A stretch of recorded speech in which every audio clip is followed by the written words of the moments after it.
मित्रों, जैसा कि आप जानते होंगे, फ्रांस के मैक्रोन आए हुए हैं। 114 राफेल की डील होने वाली है, 360 लाख करोड़ की। That's a phenomenal amount, because India का जो डिफेंस बजट है उसमें आप सोचिए 6 लाख करोड़ का परचेज का है, और 6 लाख करोड़ में से 3,60,000 करोड़ इसी में चले जाएंगे।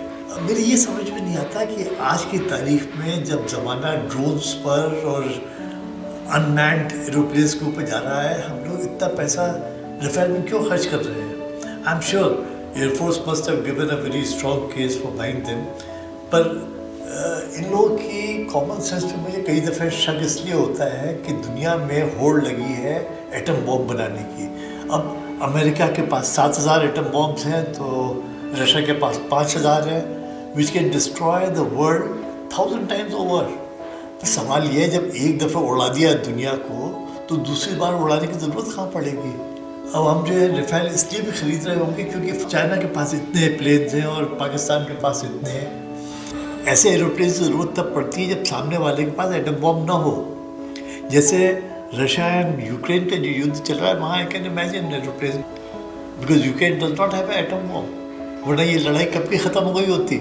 इसी तरह इजराइल की दादागिरी चारों तरफ चल रही है अरब वर्ल्ड में, because they don't have atom bomb. आज अगर जिसके पास भी एटम बॉम्ब होता, मान लीजिए ईरान के पास होता, तो ये लड़ाई कब की सीज फायर हो गई होती। तो इसलिए India has to fight with either Pakistan और with China, and both have atom bombs. So we are not going to go into any long war, उसके पहले एटम बॉम्ब चल जाएगा। एंड इसलिए इस तरह के प्लेन्स की सिवाय आपकी आर्मरी में कितने प्लेन्स हैं और कितने मिसाइल्स हैं, क्या है, इससे ज़्यादा कोई इसका वैल्यू नहीं है मेरे हिसाब से। So it is more for psychological age, just to show people that you have this.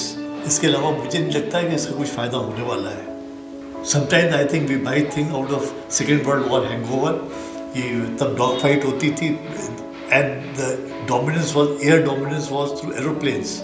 आजकल air dominance is through swarm drones और through missiles which we have and which we can indigenously make at a much lesser cost. And the future might be of Star Wars for all we know. So I don't know. Army might have its own reasons, but मेरा common sense यही कहता है कि we are doing this more for show than for real use. ये अब समय बताएगा इनका क्या यूज़ होगा। आपका क्या विचार है इस बारे में ज़रूर बताएं। Thanks for watching. Goodbye.